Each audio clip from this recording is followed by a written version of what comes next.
Coo. Hello, Juanita. God. Hello, Juanita. Fuck, man. I'm like...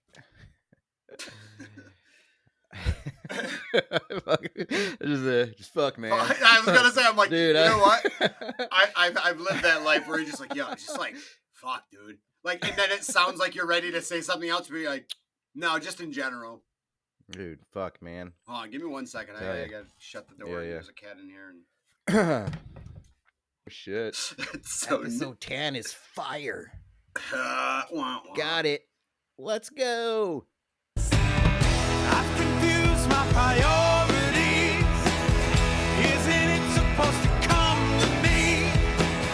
Yes, this is how it's meant to be. Every little thing flashing on a screen. Hello. Baba Booey.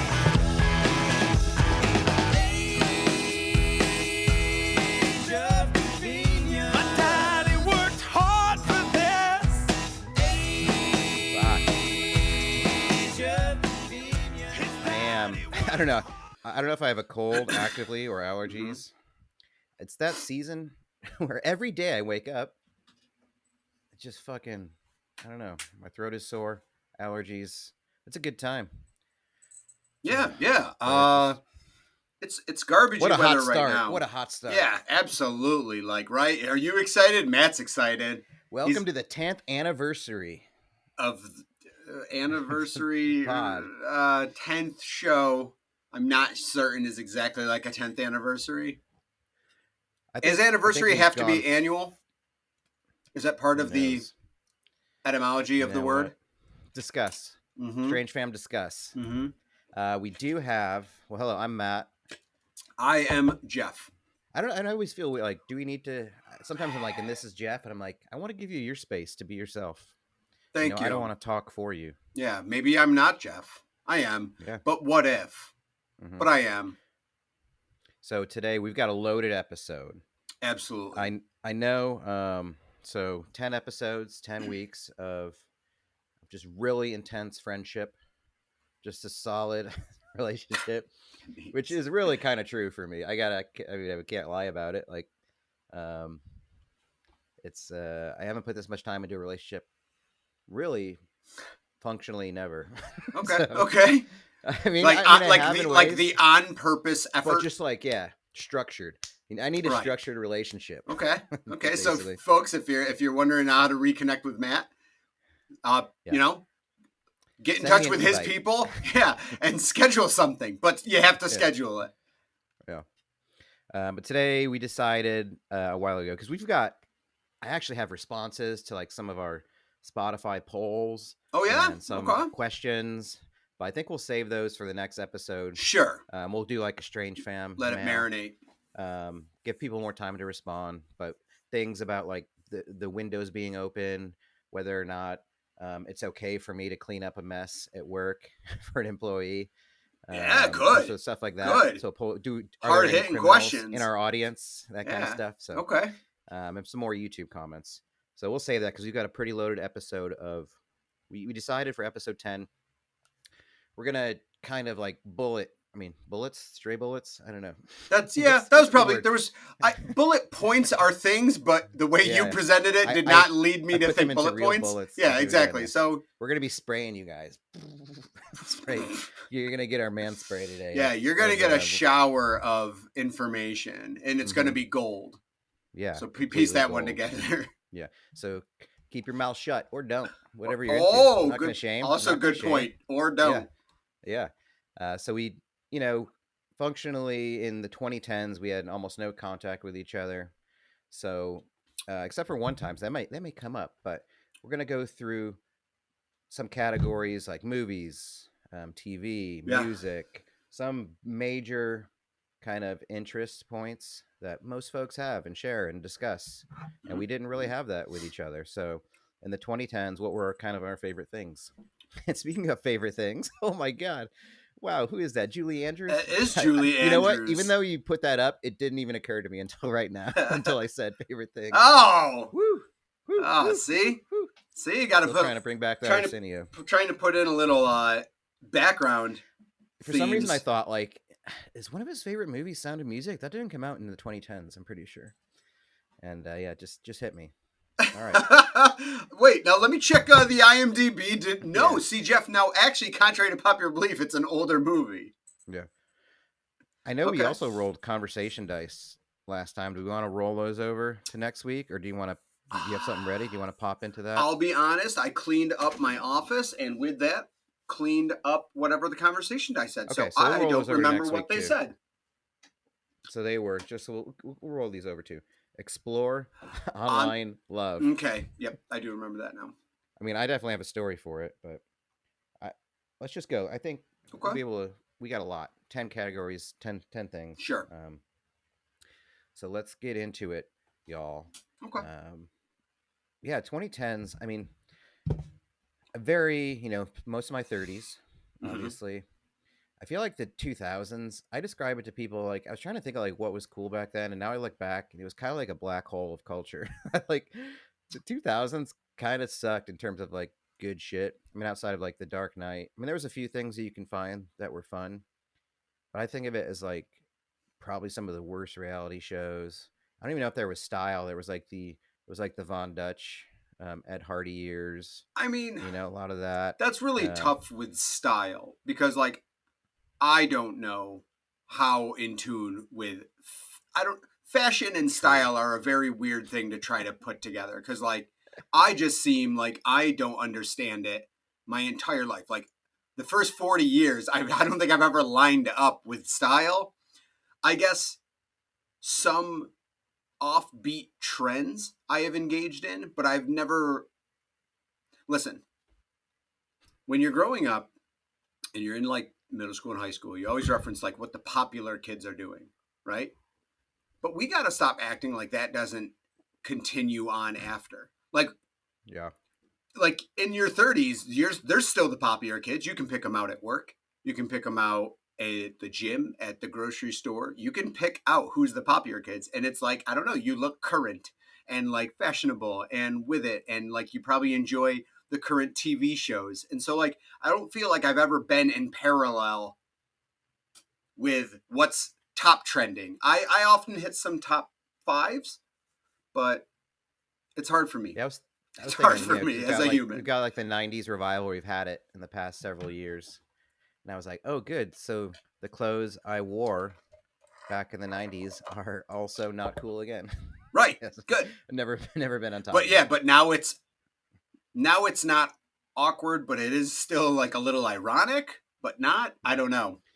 But I guess what I'm getting into, I think the 2010s was probably a decade of good like content and stuff. I mean, when I think of, so I'm thinking of like whatever, The Surreal Life was popular. It was like, that was the 2000s, these were like mainstream right? things. Yeah, the 2000s. So it was like Nicole Richie and Paris Hilton show. Like it was watching celebrities do non-celebrity things. Yeah. And it was kind of rough. But it's also staged.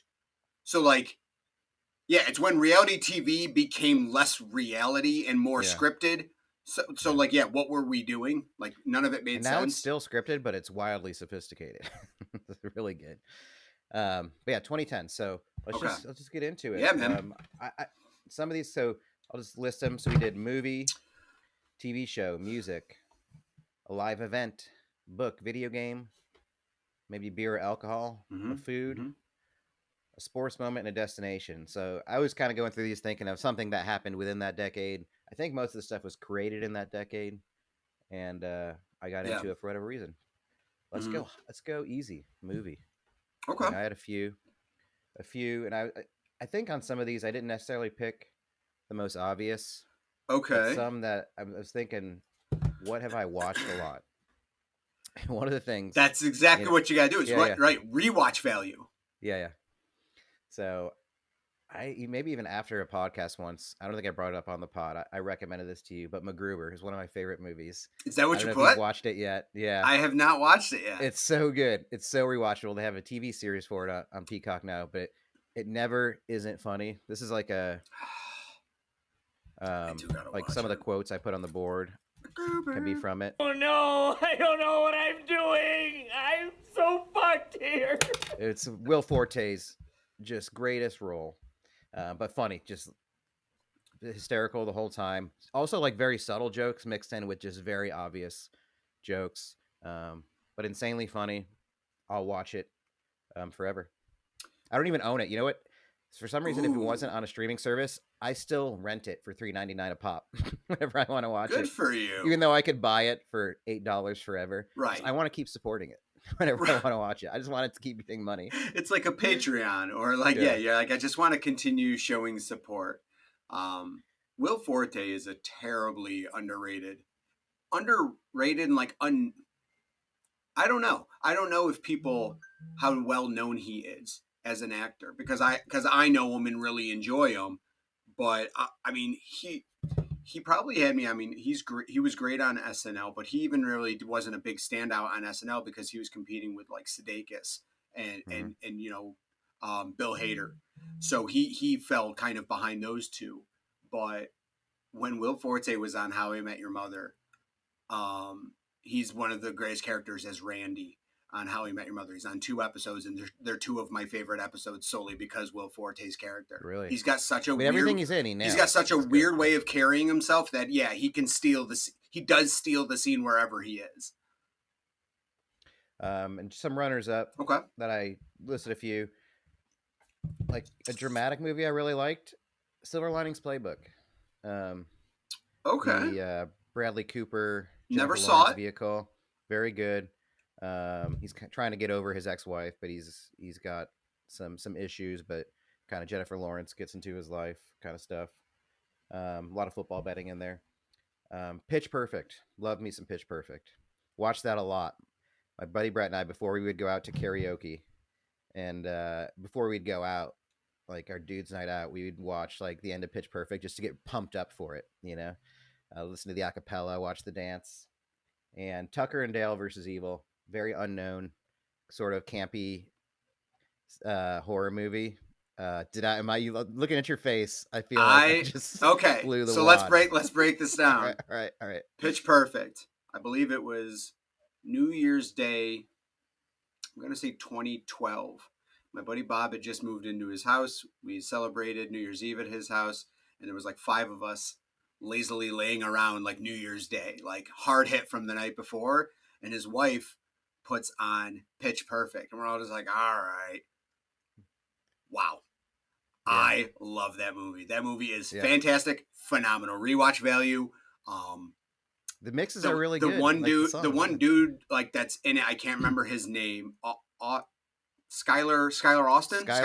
Yeah, the brother of. I'd never seen him before. He's fantastic. Anna Kendrick, obviously phenomenal. I think that really kind of propelled her with a lot of crowds. What's her face? How many times did you ever try to do the cup thing? Cup game can't. Yeah, I can't do it. I can't do it.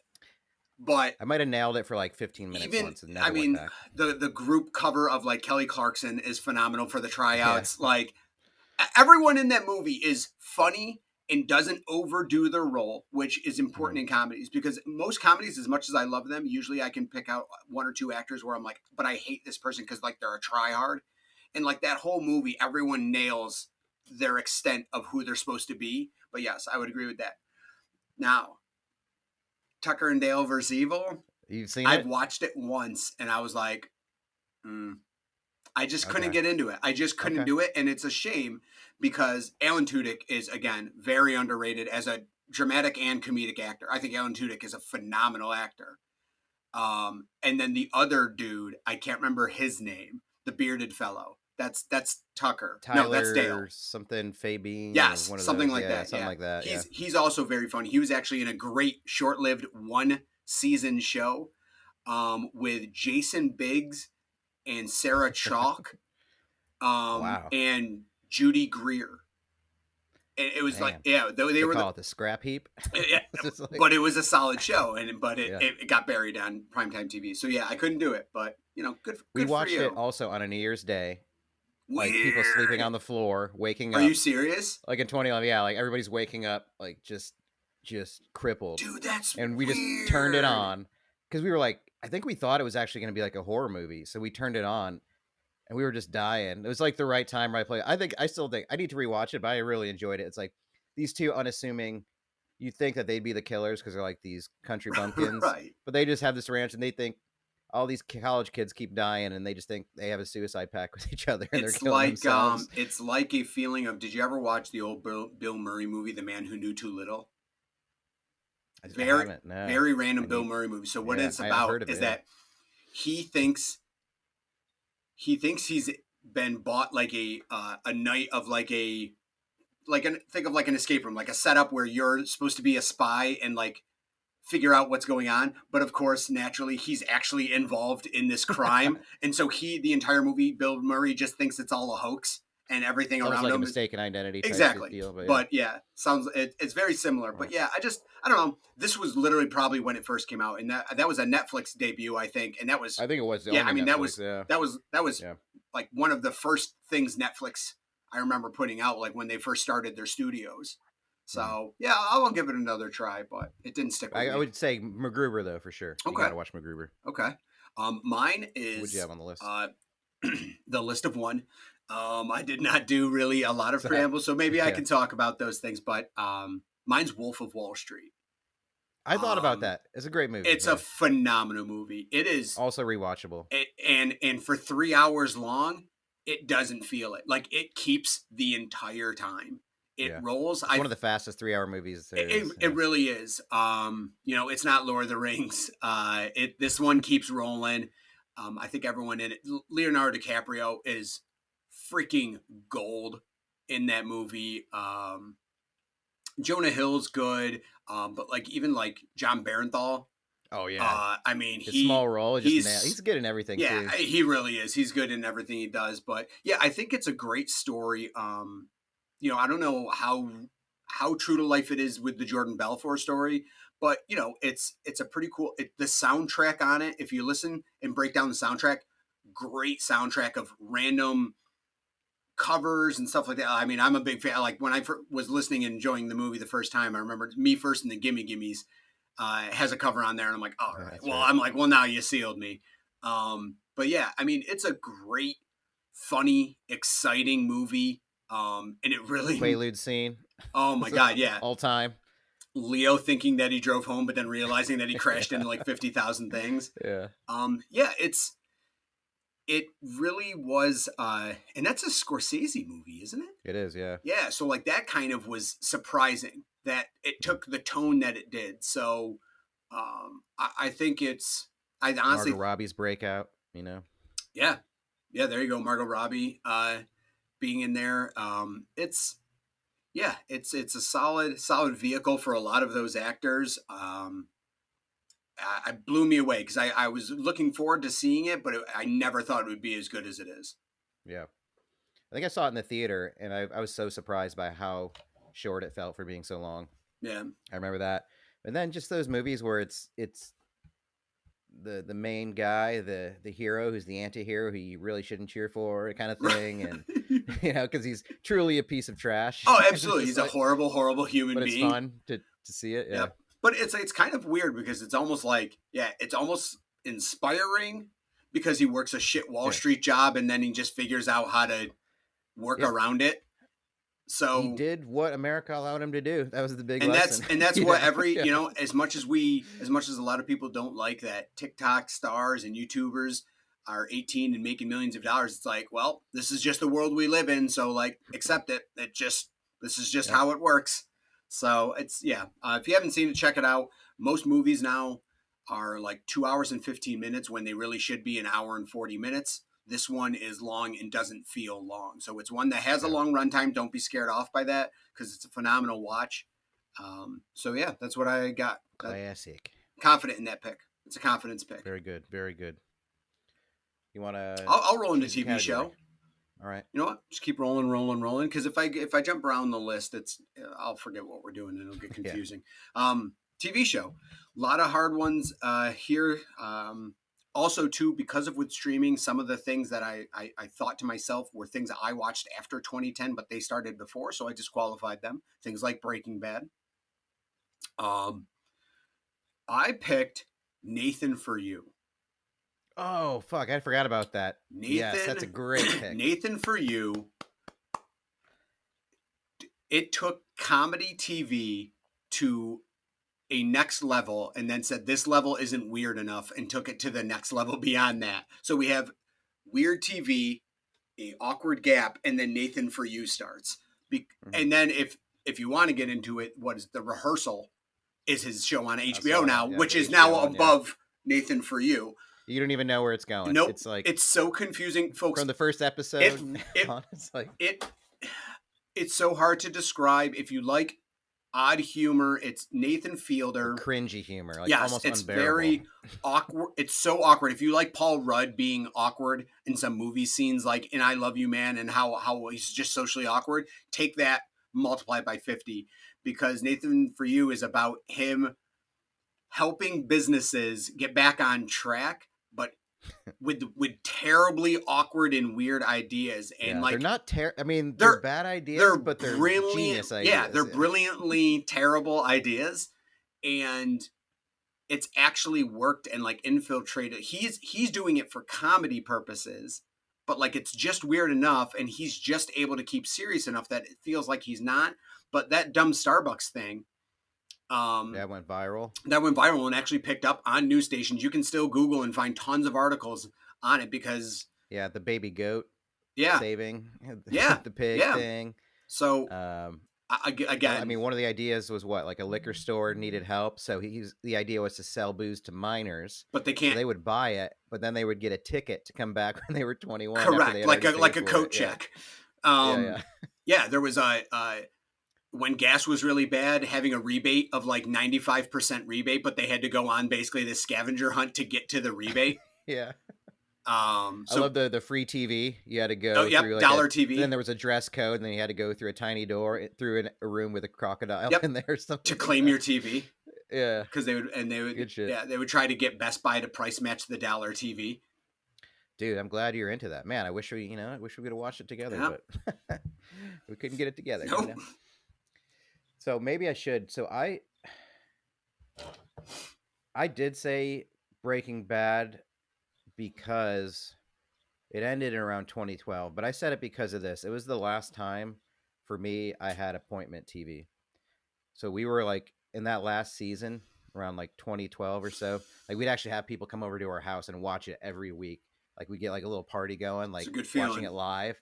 And it was like, that was the last time I remember ever doing that. I mean, I know a lot of people did it for Game of Thrones, but I wasn't on when it was going on. So for me, that was the last time I remember like people getting together, like talking about it during the week and like texting or whatever, being like, "Are you coming over? Yeah. Can I bring this person? Can I bring?" Yeah. And it was like, "Yeah, let's do it." Like all get together and we watch it, and just being in a room, especially that 5th season where like shit was going down, you got Nazis involved. You didn't know what was going on, who was going to die.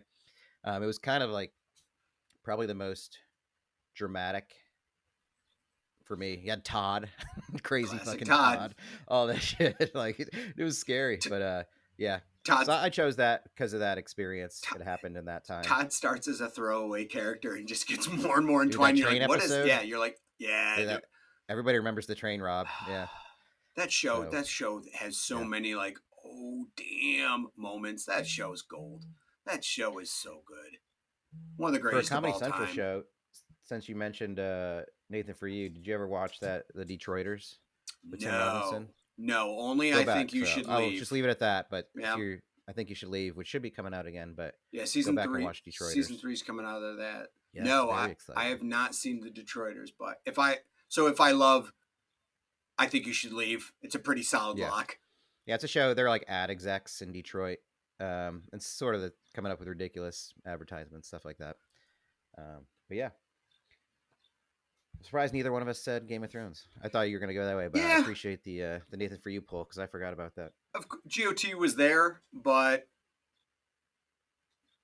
I don't know. It's because I wouldn't put GOT over Breaking Bad for me. Mm-hmm. Something about Breaking Bad just feels like they nailed it front to back. And there's one episode that I think doesn't fit that we could do without, and that's the Fly episode. The Fly? Yeah. It doesn't do anything for me. Every other episode that was like the real try hard episode, yeah. Yeah. Trying to be artsy or something. I feel like I've already rewatched it. I think I've watched it like 3 times through. So now I don't really feel like I have a good excuse to watch it again. So I'm kind of figuring whoever my next partner is, I'm going to decide based on whether or not they've seen Breaking Bad. Okay. So it's like, have you seen Breaking Bad? No. Okay. Do you want to go out so I can watch you watch Breaking Bad again? Have an excuse to watch it again, but also heavily evaluate them as a person. Yeah, just like that seems safe. That seems like a good idea. Yeah. No, my screensaver started on my Julie Andrews. Well, now it's just stupid the hills screensaver. Are alive. The bridges are alive. Yeah. So music, album or band. I didn't go obvious. I mean, I think I wanted to go for the tone of the 2010s. So I picked an album that I don't even think I would have liked when I was in high school. Okay. But it was more like a pop folky. I saw him live, but Young the Giant, 2011 self-titled album, very poppy, hooks. I used to just listen to it in the car or at home. You can listen to it anywhere. Wow, so versatile. Listen, yeah. But they had a lot of hits on there. Like if you hear the tunes, it's very like early 2010s when the pop folk stuff was going on with like Mumford and Sons, Monsters and Men. Who else was big then? I mean, for rock, like Kings of Leon. It was a lot of that like alt sort of rocky pop stuff. But I can still listen to it to this day. I did pull up just I think their big hit, which you probably may have heard before. Where is it? I want to go. You know, this was like there. This was very loud. Yeah, that's really loud. Hope everyone enjoyed that. It's like cough syrup. So, you know, it was a hot jam for a summer. They had another song like whatever, My Apartment or My Body. Like these are things that were, I'm pretty sure, big on the so people were rocking these.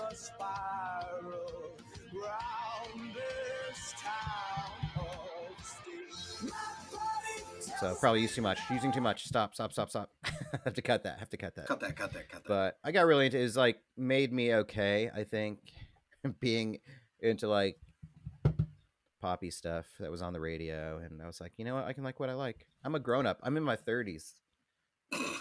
But I still like it. Like it's kind of like now, since it's 10 years, it's weird how, because a lot of the music I listen to still is from when I'm 18 or 20, but there's still stuff I got into in late 20s, 30s that I'll listen to, and this is one of them. So okay, how do you discover new music?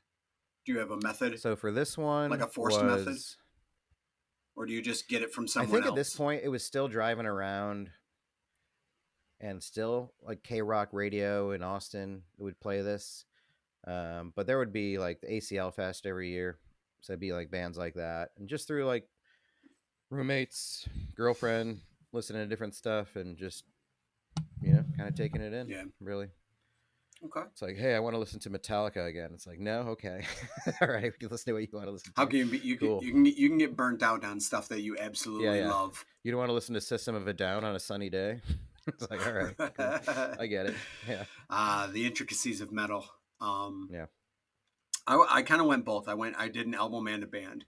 All right. So the album I chose Sabaton Heroes. It's an album from 2013. Sabaton is a power metal band. They're actually pretty popular.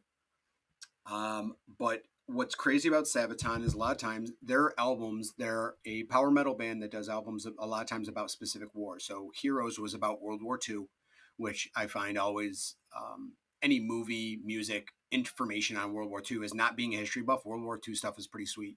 Put on like No Bullets, No Fly or To Hell and Back or Resist and Bite. So this stuff is great. Let's get it like a gym music.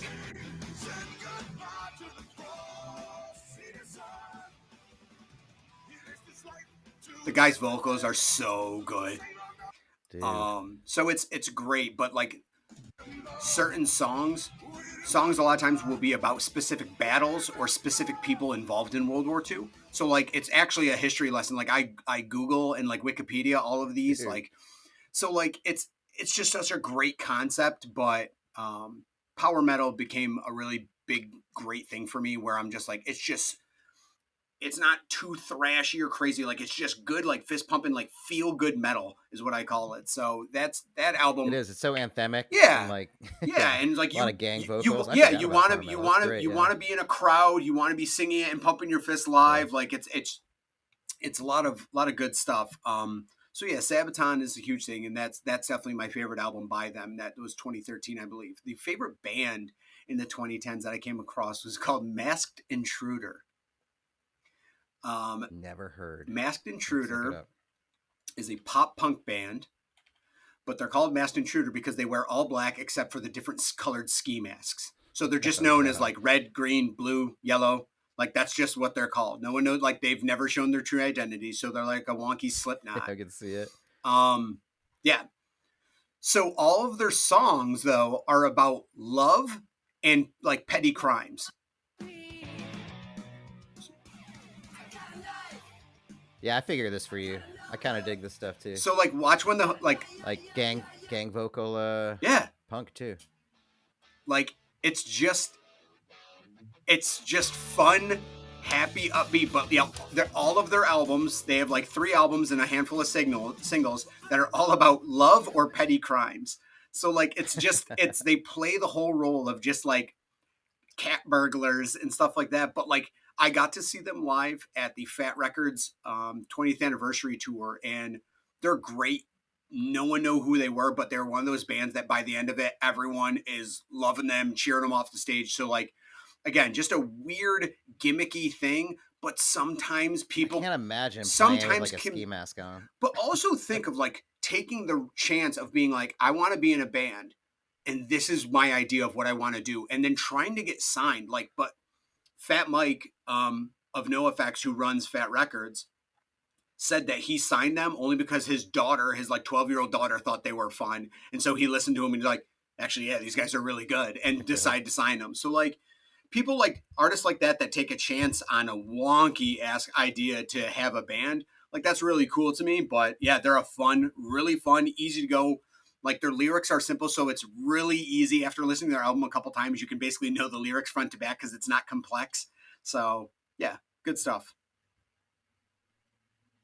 Nice. I'll check them out. Please do. I like that. It seems like good car music too. Yeah. Good summery car music. Yep. 2-minute long songs. 2.5. It'll work for my 2-minute drive to work. Yeah. Did you have a live event that you went to? This one was tough.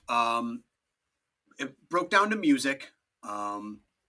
So I was going to say Camp Anarchy, which was a 3-day festival in middle of Ohio at Legendsville or something, some farm in Ohio that had, a 3-day festival that got me to be able to see bands like NoFX, Less Than Jake, Offspring, Pennywise, Bad Religion, a bunch of older stuff like X, Off, like just tons of music that I had never gotten to see. So, and that was my first like multi-day festival. I know you've gone to a few, but that was the only one I went to. It was summer before COVID, 2019.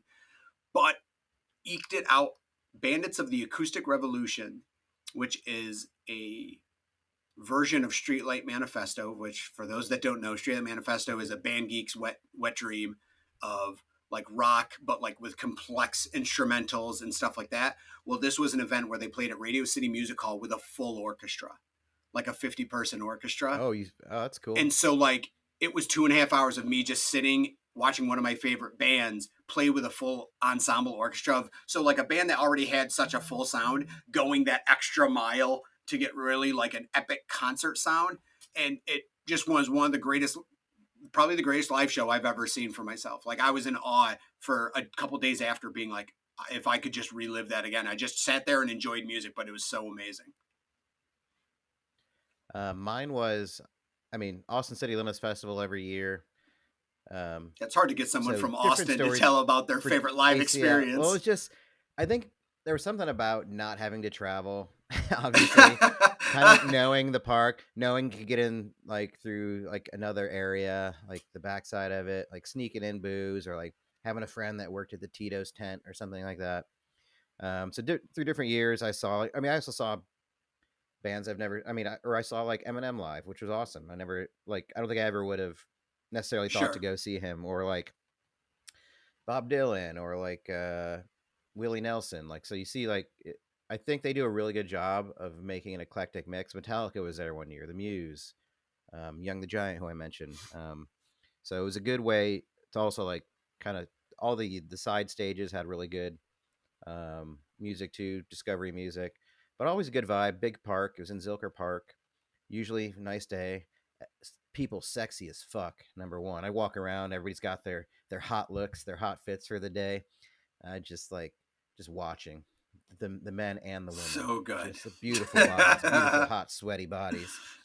But sometimes you just lay down on a blanket far away, listen to some music. Probably the best year. I don't know if it was 2018, but I was doing that podcast in Austin, the Say It Loud pod with the Fair City Fire guys. Mm-hmm. So we always had bands on, but we got invited to do it live one year there. No kidding. To do it on stage, and it was like pretty wild that really? we got to do it. That's awesome. So we got like the media wristbands and everything. We got to be there early, so you'd see like at the beginning of the day, people are lined up because they open the gates at noon, and so there's always like whoever's the main stage at night. Like let's say it's going to be like the Muse or whatever plays the 8 o'clock show on the main stage. People, serious fans, are going to come in at noon and rush the stage to get that front row, you know, like any other festival. But as the gates open, they play the intro Star Wars music, you know, bum, ba-da-bum, bum, that, and people are just fucking running like in different directions. It's the funniest thing to watch when you're inside the park, just watching like these crazy people run in.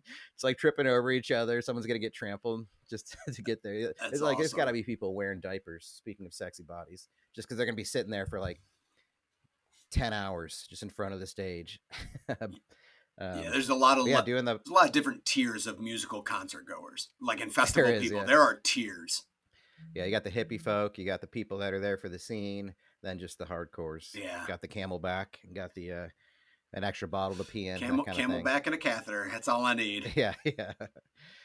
Doing the pod that year was cool. It was associated with, it's called the Health Alliance for Austin Musicians. So they're the ones that asked us to do it. But basically, it's an insurance in Austin for musicians and artists who don't have insurance, like a health insurance. They would like support musicians and stuff like that. Okay. Like we interviewed one guy who's known in the community, but he had like a heart attack in his 40s or something like that, and they really helped him through it. Nice. So kind of gnarly stories. This other girl that we had on our pod a couple of times, Sydney Wright, like she got in one of those, with those lime scooters or bird scooters around town that are wildly annoying. But she actually got hit by a car riding one. And she like barely survived. Oh, but she kind of told her story. And yeah, she came back. She was making music, but they really helped her through like navigate the costs and get the right care. And I mean, that wasn't necessarily what the pod was for, to like talk about these crazy gnarly stories of people. It was more about the music. So we invited people onto our podcast to relive their horrible moments in their life. Yeah, but they sponsored it, but it was cool. I mean, then we got into the park, and it felt like I had peaked. And I did. Been there. Yeah. Oh yeah, it's all downhill from here. Yeah, basically. Book. Cool. A book. Like reading. I think one that I really liked. Usually I read fiction, and I already talked about Station 11 on another pod, I think. So that probably would be my favorite book. Okay. But I'll do a nonfiction for this. I really liked. I think it was like 2018 or 19. Malcolm Gladwell. I don't know if you read some of his stuff, like Outliers, he's run a ton of like social science books and studies, but he had the Talking to Strangers, and it was a really compelling book about how people don't know each other. And that's like kind of the basis for arguments, fights, disagreements, a lot of our, I think, turmoil in our country, whether it's race relations, religion, kind of like socio-political boundaries that we set up for each other, is really just we don't get to know each other, and there's not a lot of empathy. And so he goes through a lot of stories and narratives of different folks, different individuals, and their stories with police or like just different instances in society where people start off hot with each other, and they don't realize that ultimately most of us probably really agree on a lot of stuff, but they just start from this moment, this spark that creates conflict. And, it's hard for people to change their minds about people. But I think it's kind of a vital read, and everybody can read it in their lives. And he writes, so he also I think he narrates a lot of his books on audiobook. He has a great voice, Malcolm Gladwell. So look up that book. I think it's actually probably one of the most important books of the last decade. to read. Oh, good. Well, that just belittled my option. You're like, mine was red fish, blue fish, one fish, two fish. No, you're like, this is one of the most important books you'll ever read. Yeah. Jeff, what's your choice? Not that. No, I mean, for like, you know, that's fine. That's fine. I think you could have said, Jeff, you can go first. Yeah, but yeah, but I also like MacGruber. Yeah, so. well, that's true. Yeah, there's a balance of everything, folks. Yeah. I'm gonna go with something that I read in 2011. But it was made into a movie that also debuted, I think, in 2011. But the book's obviously a little bit older than that, 2003. But Moneyball, the book. So the book came out in 2003. The book. It's called Moneyball: The Art of Winning an Unfair Game. And for those people that don't know, it's by a guy named Michael Lewis, and it is about Billy Beane, the general manager of the Oakland Athletics, coming to power in the early 2000s and trying to build a baseball team with an ownership that doesn't want to pay any money for good players. So the movie is to a fair point, the movie Brad Pitt and Jonah Hill, it's a good movie. Absolutely recommend it if people haven't seen it. I think it's an easy watch, even if you're not a baseball fan or anything like that. But the book is very different in that the book is very much about piecing together how you do that. The movie obviously is more for entertainment value. The book is a lot of statistical breakdowns and stuff. And if anyone knows baseball, is you can break down baseball so much into numbers. And Billy Beane basically did that.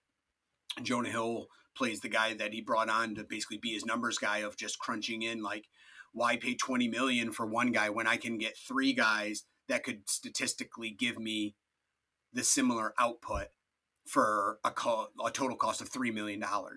So being a numbers person and always being a math brained person, my boss had recommended it to me, my boss at the time, my manager, and he's like, listen, I'm telling you, if you like baseball and you like numbers, read this book. I read that book in 2 days, and I am not a reader. Really? That was one of the first, like, big boy books. So a book that was not assigned to me. That was like my first book that I had ever read. And I literally couldn't put it down because I'm like, I just kept wanting to read the numbers. So if you don't like numbers, it's really not a read for you because it's such a breakdown of it. But being a math guy and a baseball guy, it was phenomenal and just kept me engaged, and literally probably like the only book that I just didn't want to put down. I stayed up long hours on those 2 days just because, like, I'm not a fast reader, so I just did not want to go to sleep. I wanted to keep reading. So yeah, Moneyball was a phenomenal book. Loved it. He wrote, just looking it up, because remember, Michael Lewis wrote a lot of, he wrote a lot of economics books, but more like kind of how it fits in with society, because I know he wrote a lot of Wall Street, like the Big Short. Yeah, that's the movie that came out. He wrote that. That's great. He wrote Blindside, I think. Liar's Pokers. He wrote a lot of like kind of influential, like readable business / economics books. Really successful. Yeah.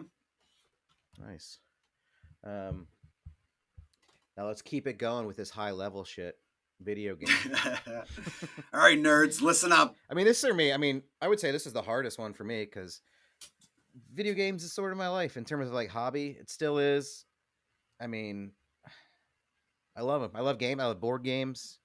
I just love games. I love the idea of trying to solve something or playing it with somebody else or trying to find little successes and using your brain, but whatever little hand-eye coordination I have left to like get through it, Yeah, man. Games. I never lost my love. Just viscerally We fun. were both video game kids growing up, and I never lost it, but it did change into like you say, board games, like stuff like that. Like I still love all of that stuff. I like it because it's an easy way to exercise your brain. If it takes some sort of thought process and stuff, I'm in because it kind of keeps me sharp. So, jeez, it's so hard. Good luck. I think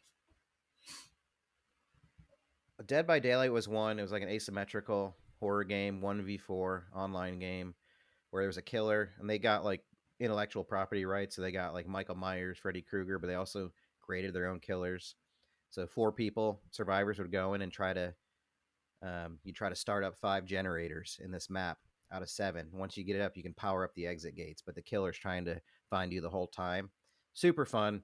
I really liked it because I got my friends involved, so we would always play like kind of co-op. But fun to play the killer too. What's it called again? I think we spent Dead by Daylight. It's still out. It's still popular. I think it came out in like 2016. Well, I know that's almost been a popular genre, right? Because like Friday the 13th has an online game that's basically like that. Yep. Predator is an online game that's basically like that. Yep. I think there's a Texas Chainsaw Massacre one coming out this year, which is interesting because I know Leatherface is in Dead by Daylight as well. Nice. But good horror. Like when you first start playing it, it's really scary. And but then you just start to learn the teamwork of it, the gamesmanship of it. But I think it kind of helped me bond with people. You know, it's kind of fun. Like got people into it who wanted to be into it, and it's kind of fun to play it. And you know, it makes me want to get back into it again. Nice. If I had to pick a single player game, I forgot that it came out in the 2010s, but I played through it a lot. GTA 5, just fucking awesome game. Great story. Yeah. Fun. Awesome characters, like just beautiful game. I kind of wish I got into the online of that, but it seems so complex and like deep. Dude, I played GTA 2 in college, right? 3, 2. Trying to think what came out before Vice City. Vice City. 2 came out before Vice City. So 2 is what Vice City came out in our sophomore year. 2 is what I was introduced because I had so many friends in college that had PS2s. So just like I played it because there was readily available. I didn't have a PS2, but it didn't matter because everyone I knew had one. Yeah.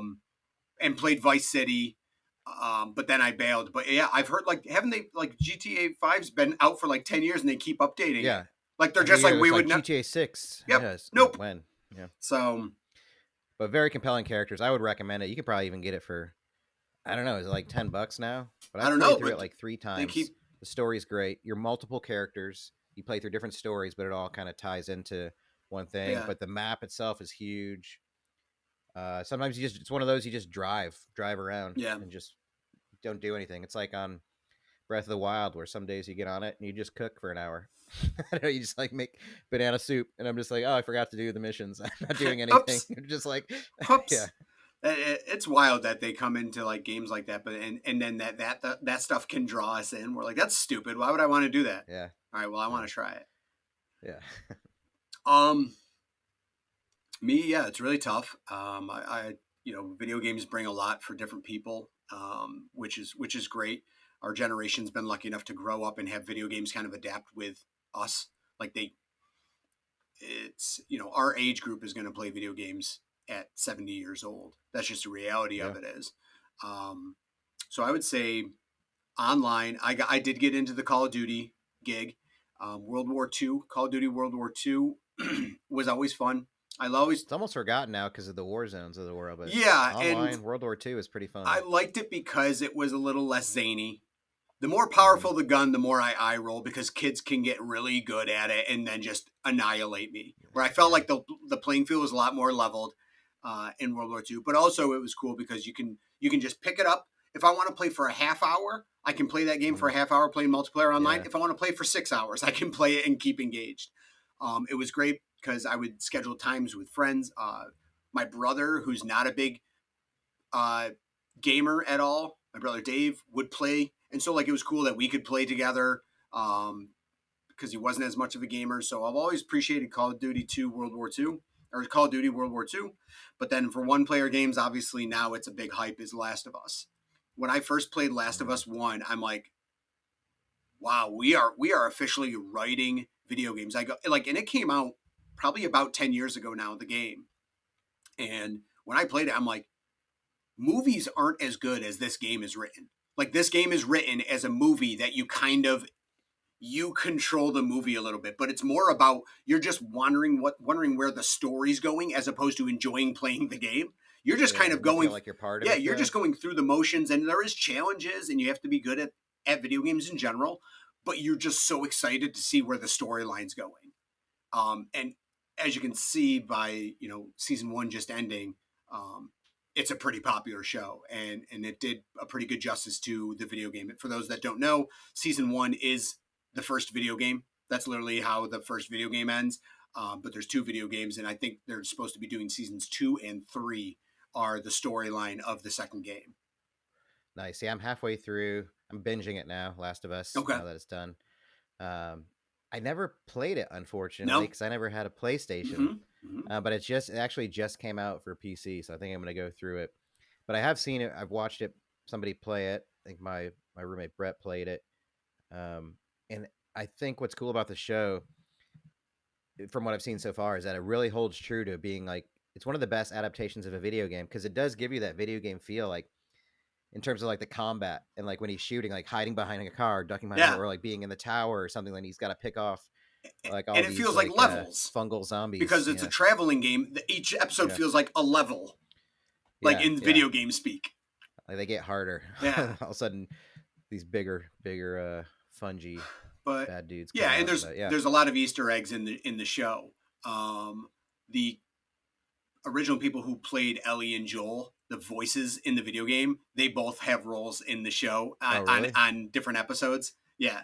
Nice. So what an Easter egg. But yeah, Pedro Pascal, man, another vehicle for that guy. I mean, this is 2022 is 2023. That's this. All he does is make bangers. We're in Pedro Pascal world right now, folks. I know. It's like, oh great, another show where he has to escort some youngling. Right. Yeah. Whether it be Ellie or Grogu, it doesn't matter. Yeah.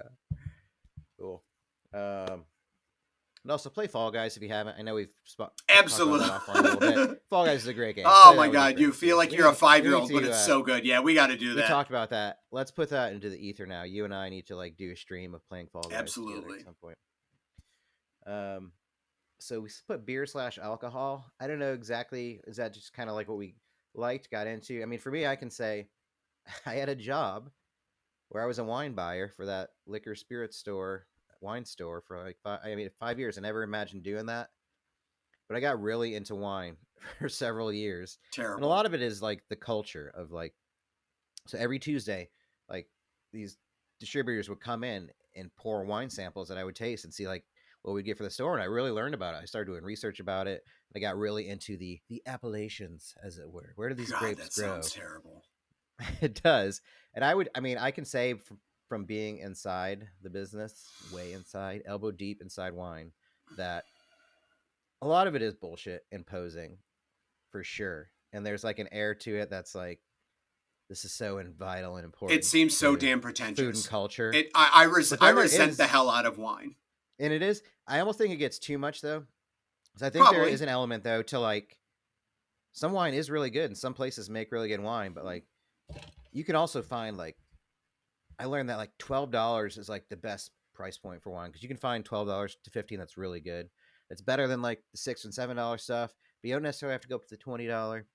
But I just kind of fell in love with really doing it. Unfortunately, I was working like 6 days a week and it burned me out. But I got to go to like have experiences I never had before, like go to these tastings at hotels where they take up a whole conference room. Yeah. And like you go from table to table, like people from like Spain and South America and South Africa, just kind of showing off their wares. And, you know, you'd spit, you still catch a buzz. It's impossible if you're tasting 100 wines, not like catch a buzz, swallow a little, eat some little charcuteries, and then show up to work after that. Right, and then go to work. Yeah. But I got to go to like restaurants and stuff I never would have paid to go to. Yeah. But I got into wine, and now I tell people now, if I had to pick one boozy beverage for the rest of my life, I could only have one. I would probably pick sparkling, like rosé wine. So basically like red champagne or pink champagne, like so rosé but sparkling. So good. Okay. It's just always delicious. It's got bubbles. I like a texture, and it's got that, you know, 12%. So you always get a little kick. But especially like because there's so many different varieties of it, and it's just easy on the palate, as we say. God. I now just drink vodka and onions in my life. Yeah, I don't drink wine at all. That's hilarious. I don't even drink it anymore. I tried to get into wine. Everyone's always like, "Oh, just find one that you like." Well, guess what? We got to a point where I just gave up. So wine is pretentious to me. But whatever people enjoy, it is what it is. It's just it's me and wine. Me and wine. There's no hope. There's no hope there. I hate when people just discount the fact that you're getting drunk on it. Like, stop making it be like. It's like, oh, this is, you know, it's, I mean, this is a big oaky cab from Northern California. And it's like, you're going to get fucked up there, right? Oh, yeah. Right, so, yeah, like, exactly. So let's not pretend you're not, like, getting fucked up tonight when you go home. Yeah. So obviously I've loved the craft brewery concept. I love that because beers became kind of like more of a socially acceptable drink, so craft breweries and stuff like that. But I'm gonna go like I love having a home base brewery. We have one about 2 miles down the road that we play trivia at and stuff like that. But what I love about breweries, and this is kind of the avenue that I decided to go, is I love just seeing what the brewery comes up with for like their drinking area and stuff. They're always built into like. I love that they use like old buildings. Like one my favorite place, and I actually the one time you mentioned that we met up in the last like 13 years was in Buffalo when I took you to Resurgence. That was my brewery of choice. Like they had a little bubble hockey game there, and like honestly, and it's built into a big old factory that in a rundown part of Buffalo, and its idea was Resurgence, was helping bring back Buffalo as a community and stuff like that, and it worked, and that those guys expanded and took over an even bigger old building closer to Center City. And have moved their operations there. And so like, I love that breweries, it's got a very Cheers feel, which I think before that, I don't think our generation really had like home bars that like people walked in and felt comfortable to sit down in and just enjoy a beer. Like it was more of like you went to a bar to like listen to music, play pool, maybe play darts, but like it was like you had to be doing stuff. Whereas breweries is you go and you just enjoy some drinks. Maybe they have a beer garden outside. So I've really loved like checking out. I love going to a new area and someone being like, "Do you want to go to check out this brewery?" I'm like, "Yep, I 100% do." So for beer and alcohol, I just think it's cool because it's been a really big community booster, and it doesn't have to be a place where you have to get rip shit. You can go and relax and be like, I'm going to swing by and have a beer and relax outside and maybe just enjoy some fresh air, sit down and like slow my life down a bit and maybe just have a beer outside and relax. Yeah, it's so fun. Like it's good and bad because like it's so competitive now. The brewery business, is. like it's really competitive. You gotta like now it forces people to like come up with new beers, but you also got to have a space. I think your space is more important now because listen, you can make like guys. Oh, you have a hazy IPA? I bet it tastes a lot like the other hazy IPAs I've tried. Like, and that's nothing against like their creativity. It's just reality is there is a stop where like, no, I'm glad you came up with something called like, barbecued pork. Like it's a mix of like hints of barbecued pork, coffee, and toothpaste, but like that's not a good flavor. Like I'd rather you bring to me something cool about that makes me want to go physically to your brewery. And I think that's a cool thing that an interesting concept is that's kind of how they vie for attention too. Yeah, I've gotten lucky too because my buddy played music, so like a lot of like solo guitar. It gives those people tons of opportunities. Yeah. And like I just got at my 40th birthday trip in Asheville, like talking about repurposing venues, there was the first place we went to where he was playing was an old movie theater. So nice. Here's a tip, Shine Theater in Auburn. Somebody turned it into a brewery and they just make their beer there, but they'll still show movies like every Sunday. That's but other awesome. than that, they have bands play, they have trivia nights, and it's just I've been to places in Austin. There was one, probably my favorite.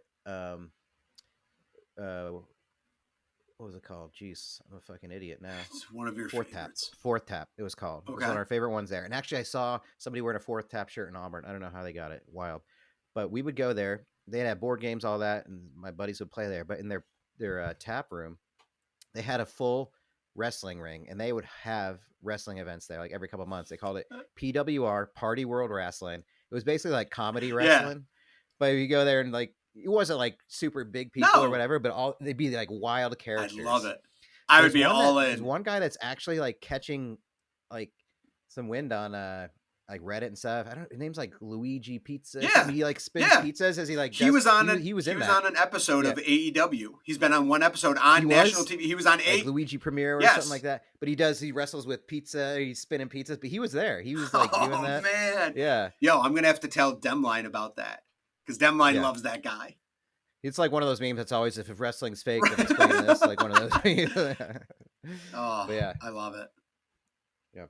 All right. Food. Food. Anything pop your buds? Yep, Cobb salad mowed into my life. Yeah, when I was, and I obviously go on better trends than other, but try to make a little bit better decisions, as opposed to making no good food decisions over 30 years of my life. I started making a little bit better ones. So, Cobb salads. I love going to places and trying their Cobb salad.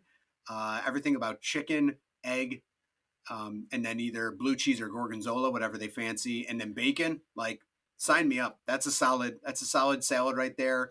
It's like you still get your proteins. You get the savory, like what you desire, like the meats. Yeah, and but all you get that, your spinach, you get your roughage in there. Yeah. Let's do it. So like I'll put in some banana peppers or green peppers or onions.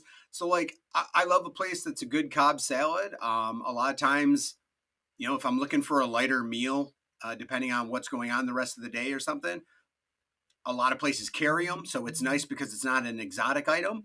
So if place has only 3-4 salads, it's a good chance Cobb's one of them. And I bought in hard, and I'll still get a good solid Cobb salad wherever I go.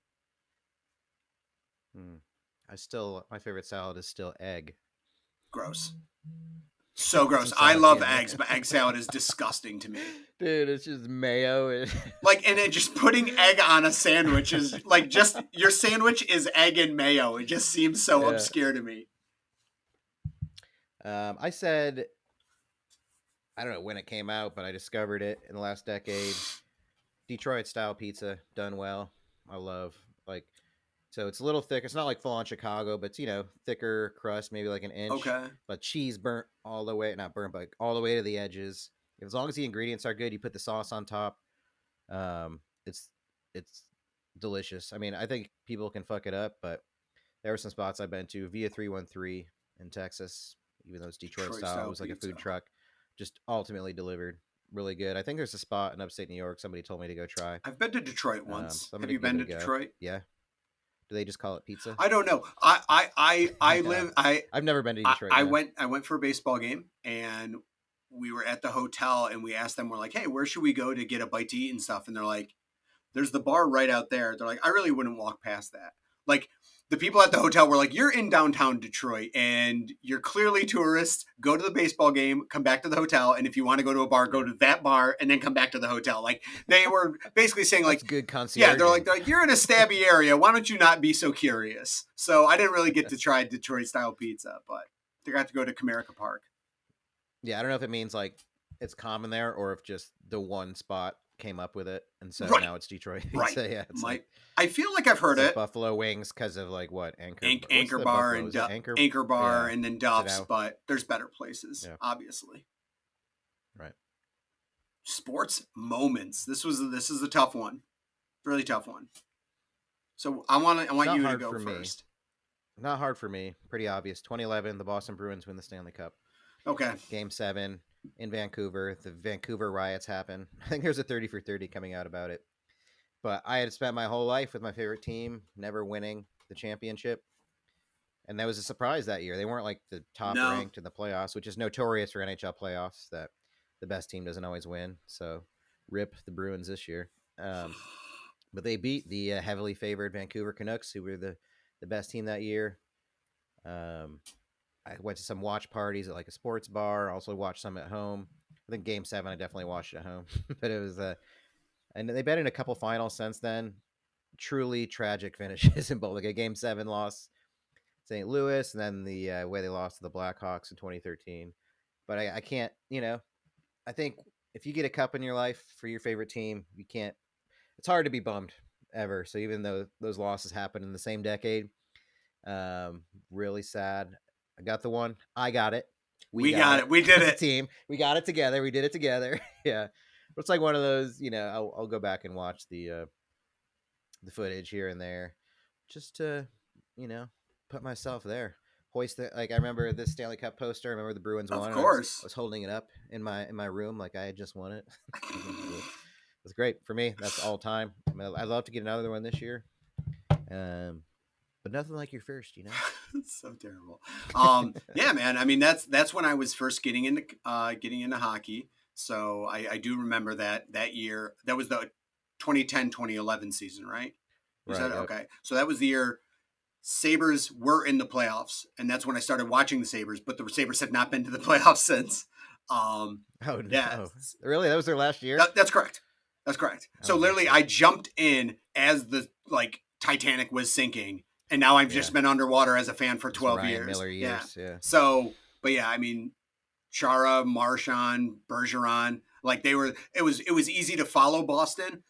So I learned, a lot from watching them too, being a new fan. But yeah, sports is tough. Obviously the Raiders haven't done shit to be proud of. Giants had their second Super Bowl, but like the 2012-ish. But everyone will admit the 07 season was so much more epic. Yeah, more magical. Yeah. So thinking about stuff, and Yankees last one in 09, so that doesn't count. It's a rough decade. Yeah, man. Sports is hard. And I'm telling you that I've gotten more into sports. It's almost like I'm a glutton for punishment. But yeah, you're like a masochist. Yeah, opposite bandwagon guy. The more you get beat up. Oh, you're a poor weather fan?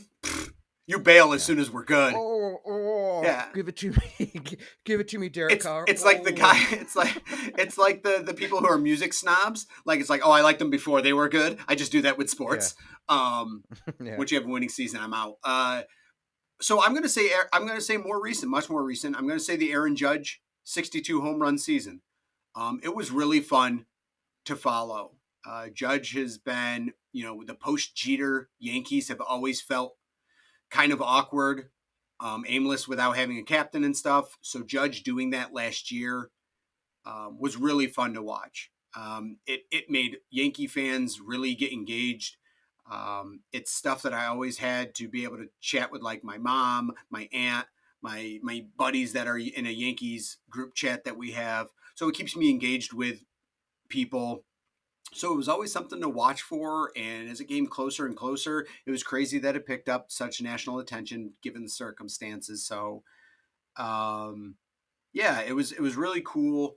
So it was the one thing that was a bummer is I wish my grandma had, she passed away a few years ago, and it would have been nice to have her be able to kind of see all of that hype, because the cool thing about liking the Yankees and everything is that when I would visit my grandma when she was in her, 70s and 80s, that's what we would talk about.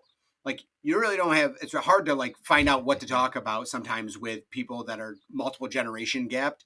But my grandma would she watched the Yankee games. She's like, I have nothing else to do, so I'll just watch Yankee games. So she would talk about the Yankees every time I saw her. So it would have been cool to see that. But Aaron Judge hitting the 62 home runs, breaking Mantle's American League record, was probably the coolest thing, because I felt it was when it was exciting, and I was texting people when it happened, and just really cool to watch it unfurl. So when you don't have championships, sometimes you just got to go to what's the next best thing. And that's a player having a personal accomplishment. And it's cool that the Yankees, that he did it betting on himself. Probably netted himself an extra $100 million. Banked on it. Netted himself another $100 million because of it, and got himself a role as the captain on the Yankees. So yeah, pretty cool. All right. Category number 10, destination. Destination.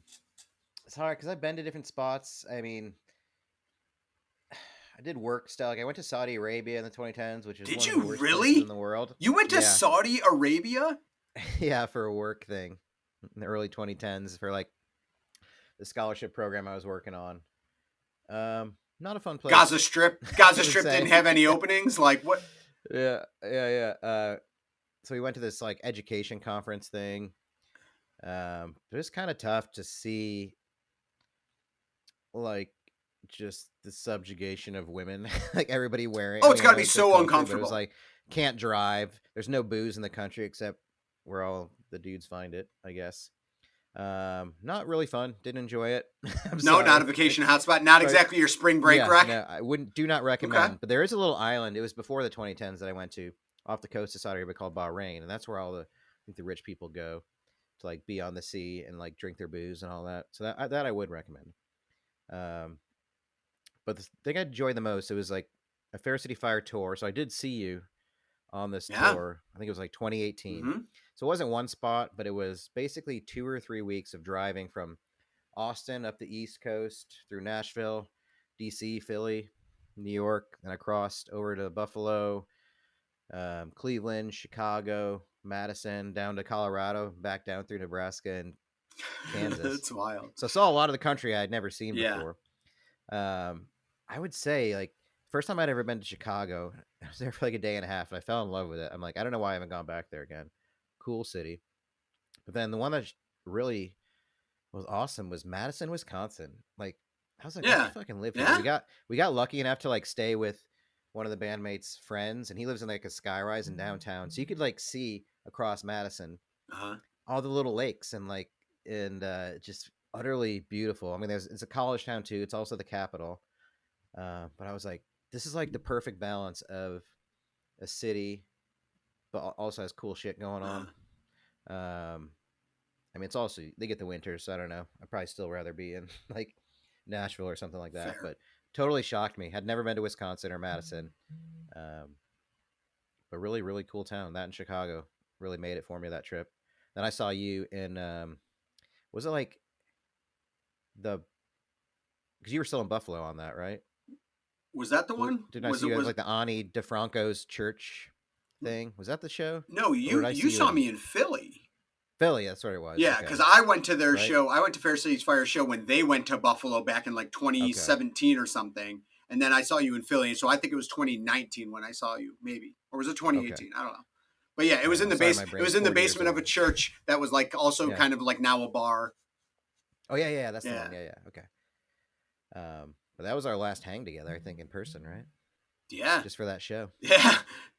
Yeah, to not see, but we didn't have to really have to talk because there was a band playing. No, we were just listening to music, didn't really talk at all. We were in the proximity of each other, really close. Yeah, mine's kind of similar. Destinations, it's tough. My favorite vacation place to date has actually been something pretty simple, which is the Outer Banks of North Carolina. I love it because there's really not much going on. It's just beaches, massive houses, but I always loved the concept of going on vacation with a bunch of people.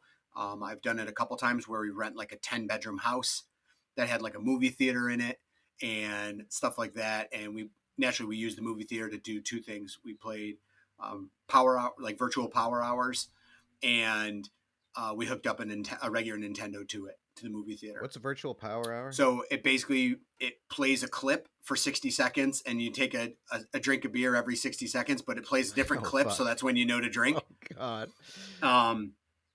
But yeah, like half the people that I went with, I didn't even know because I was a friend of the person organizing it. So it was kind of cool because I got to see people I didn't know. I like meeting new people and making new friendships through it. But really, what I like about the Outer Banks is that you just kind of, you don't plan a lot because there's generic tourist things to do. Like you got your restaurants, your obviously anything on the water. So you can do like boat, jet ski rentals, things like that nature. But there's mini golf and just activities to do. But really you're waking up every morning and being like, I'm going to hang out by the pool, maybe jump in the hot tub. Maybe I'll walk a couple blocks and go to the beach for the morning. And like, I like relaxing vacations like that. So that's my destination. But my favorite travel thing that I've done since 2010 is my initial baseball trip. So I got my buddies Dan and Ron. Your stadium tour. Yeah, my buddies Dan and Ron were able to, I'm like, let's go on a baseball trip. This is 2013, and they agreed to it. So we said we were going to drive, and I mapped out that by chance we were able to hit Detroit, Chicago, Cleveland, and Pittsburgh, 5 stadiums in 5 days by driving to all of those. So like it coincidentally worked that their home schedules allowed us to do that. And what was cool about Chicago is that we got Chicago during the crosstown rivalry. So we actually saw the first night, we saw the Cubs at the White Sox. And then the next day we had a day game at Wrigley watching the White Sox at the Cubs.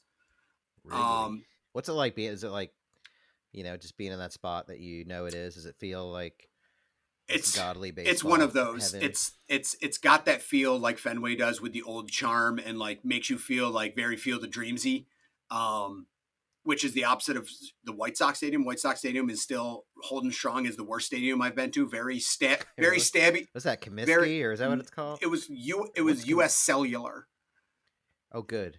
got the big name. Yeah, sponsor. I don't even know what it is now. It's probably. I'm guessing it's not US. Yeah, I'm guessing it's not US Cellular anymore. But it's in a stabby area in the south side of Chicago, and then literally you take the train the opposite way to Northtown where Wrigleyville is, and it's Sunshine Lollipops. It's a cool setup where after the game, the whole area is like bars and shops around, and they all like have like the garage door feel. So like it's just you walk in and out of places, just walk around, having some drinks, listening to live music, stuff like that after day games in Wrigley. Chicago's a great city. I'd love to go back there. I have not been back since. But what was nice about that trip is I got to enjoy it with a couple buddies, see a bunch of different baseball games. And that's actually when I decided, I'm like, you know what? I'm going to make it my mission to see. Yeah, I'm going to make it my mission to see every park. So. Dope. Yeah, something about Chicago. Maybe because it's got the lake there, the skyline. It has the amenities of a city. Pretty clean. It feels like it's alive, but it has a lot of cool shit. Yeah. Doesn't necessarily feel stabby. I mean, I felt very comfortable, and it was a really nice area other than taking the train to the south side. Yeah, you can get stabbed in Auburn, New York. You can, and you probably will. Just go down to Britches or whatever the corners are now. Shout out to the dumpster fire corners of Auburn, New York. Yeah, fuck you. Yeah. What is it? The Swifties, Belvedere's. That's it. That's the one I'm talking about. Yep. Hell yeah. All right. Well, now I know everything about you. There it is. Mission accomplished. We completed our podcast journey. We know everything.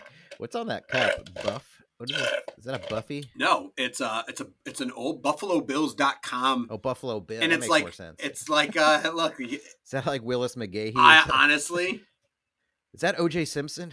I don't even know who is. Did he make the cup? Might be like Marshawn. I got this from like a roommate that when they moved out, they didn't take the cup, and I like a good big plastic cup. So I probably had this for about a decade. I don't know where it came from, but it's mine now. Toit. Well, we appreciate y'all for coming in for 10 eps or 1, or if you hung around this long. If you're just tuning in now, it's a terrible idea to tune in on the 10th episode, but hey, thank you. Yep. Go back and listen to the others. If you're hitting up the Spotify, answer some of those polls or questions. We'll bring those out for the next episode. Yes. We'll talk about exploring online love or loving to explore the online. Yeah. And yeah, this thing's rolling. I feel like once we got 10 in, now we can start being serious about it. I don't know what that means. I'll do a little, I'll wake up a little earlier. Maybe I'll catch a run before like you do. Okay. Maybe I'll start taking in some of your habits. Maybe. Especially now that I'm an old man. You are old. You are very old. Once now. we what do we got? We got a month and a half before you're 40. Yeah. That's what we'll do our full on 40 regroup at then. Nice. And I'll tell you about the epic panic attack or trip I went through while I was in Asheville. Yes. So we'll compare notes. Oh good. We'll compare how the day of our 40th birthday went. Yeah. Okay. How I got into 40. Mm-hmm. How it all started. All right. Good shit, man. Dude. Be well. We'll catch y'all next week on the program. Be well.